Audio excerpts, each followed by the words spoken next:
ठीक है। और आशा करते हैं कि आप भी ठीक होंगे। आज हम एक वीडियो जो आपके साथ शेयर करने जा रहे हैं, उसका हेडिंग है टिप्स फॉर फोल्डाइज बेड बाइलर। तो हम शुरू करते हैं कंट्रोल पैनल से ही, उसके बाद आगे की तरफ चलेंगे। तो दोस्तों, जैसा कि आपको हम बता देना चाहते हैं कि ये हमारा कंट्रोल पैनल है, ये इमरजेंसी स्टॉप है, ये स्टार्ट ऑन है, आईडी, एफडी, फीडर, एपीएच वगैरह एयर लॉक के हैं। बाकी ये सब तमाम चीजें हैं, फीडर वॉल्यूम है। तो यहीं से हम कंट्रोल करते हैं। फिर अब हम आगे चलते हैं। अब अपने कंट्रोल पैनल के बाद सबसे पहले आपको देखना है आईडी फैन, यानी इंड्यूस्ड ड्राफ्ट फैन। इसमें यह देखना है कि क्षमता के अनुसार हमारा मोटर है या नहीं। अगर मोटर क्षमता के अनुसार है तो फैन क्षमता के अनुसार है या नहीं। अब यहाँ हमने देखा कि यह 10 टन का बॉयलर है और एक मोटर 40 एचपी का है, यह ठीक है। लेकिन फैन भी लगभग ठीक है, लेकिन इसे हम ठीक नहीं कह सकते, क्योंकि फैन बनाने वाले कंपनी ने इस फैन का प्रेशर, हेडिंग, यानी हमारे कहने का मतलब कि कितना घन मीटर हवा यह इसका खिंचाव है, वह चीज इस पर अंकित नहीं किया है। जैसे हम बता रहे हैं इस तरह होना चाहिए, वो नहीं किया है। इसका मतलब हम इस पर विश्वास नहीं कर सकते। अगर काम कर रहा है तो अच्छा है, ठीक है, बढ़िया करता है, 10 टन का बॉयलर है, लेकिन वह चीज यहाँ नहीं दिया गया है। तो हम इसको कहेंगे कि यह जो फैन है वो कोई उतने बड़े निर्माता के द्वारा नहीं बनाया गया, इसे ऑर्डिनरी फैन हम कह सकते हैं।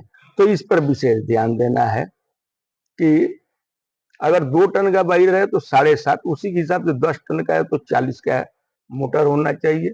और फैन भी अपने क्षमता के अनुसार होना चाहिए, ताकि उतना इंड्यूस्ड कर सके। और एक सबसे बड़ी बात है कि इसका इंड्यूस्ड कम से कम 350 mmWc होना चाहिए, खिंचाव बैक, तब जाकर हम मानेंगे कि हमारा यह फैन सही है। इस टिप्स को आपको जानना बेहद जरूरी है। अब सेकेंड में देखेंगे एफडी फैन। एफडी फैन का भी मोटर 50 एचपी का है, क्योंकि 10 टन का बॉयलर है तो 50 टन पर टन 5 एचपी का मोटर होना चाहिए, ठीक। और आरपीएम 2900 होना चाहिए, 2800, 2900। और फैन भी क्षमता के अनुसार होना चाहिए। ये भी लोकल फैन है, क्योंकि यहाँ भी यह चीज नहीं दिखाया गया है, सिर्फ कंपनी का नाम लिखा गया है, बाकी कुछ नहीं है। यहाँ यह चीज दिखाना चाहिए कि इसका एयर प्रेशर कितना है। ऐसे 550 mmWc होना चाहिए, लेकिन नहीं दिया गया है। और इसका भी है कि पर मिनट या पर सेकंड कितना घन मीटर हमारे फ्यूल को जलाने के लिए हवा दे रहा है।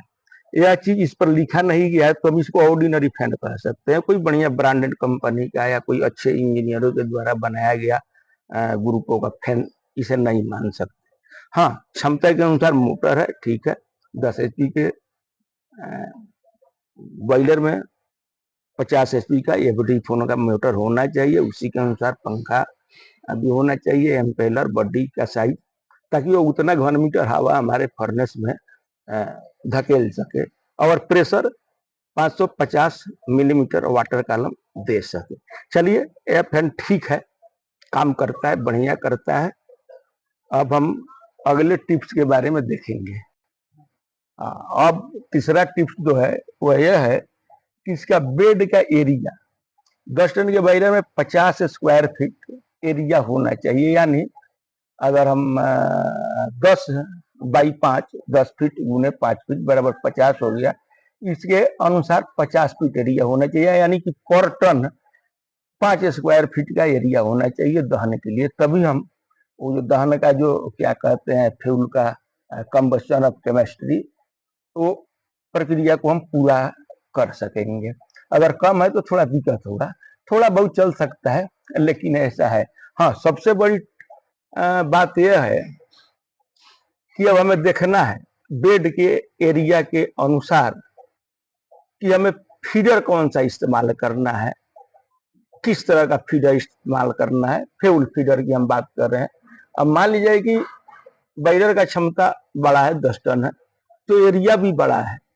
अगर हम एक स्क्रू फीडर से फायरिंग अगर ऊपर से कर रहे हैं तो अधिक क्वांटिटी में छिलका एक जगह गिरेगा, जिसके चलते वहां का टेम्परेचर लो हो जाएगा, वहां फोल्डेशन अच्छा नहीं होगा। तो इसके लिए हम यहाँ पर 2 फीडर लगाया गया है। देखिए, एक और दूसरा 2 फ्यूल फीडर है, ताकि फ्यूल को बांट कर गिराए, कम कम क्वांटिटी में गिरे हर जगह, ताकि टेम्परेचर डाउन न हो पाए उस जगह का।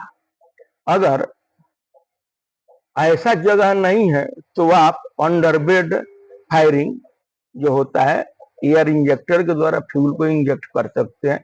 इससे यह होगा कि बेड के एरिया में 2 जगह 3 जगह वो फीडर आसानी से चलेगा।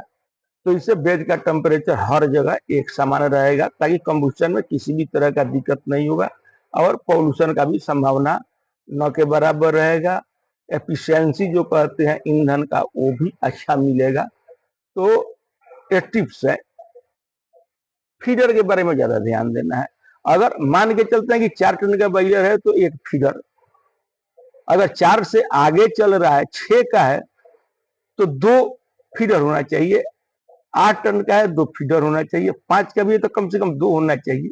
10 का भी है तो 2 फीडर तो जरूर। अगर एक फीडर है तो फोल्डाइज बेड बढ़िया काम नहीं करेगा, या कंट्रोल नहीं होगा, या बेड लाइट अप कहते हैं, वो प्रक्रिया में काफी कठिनाई का सामना करना होगा।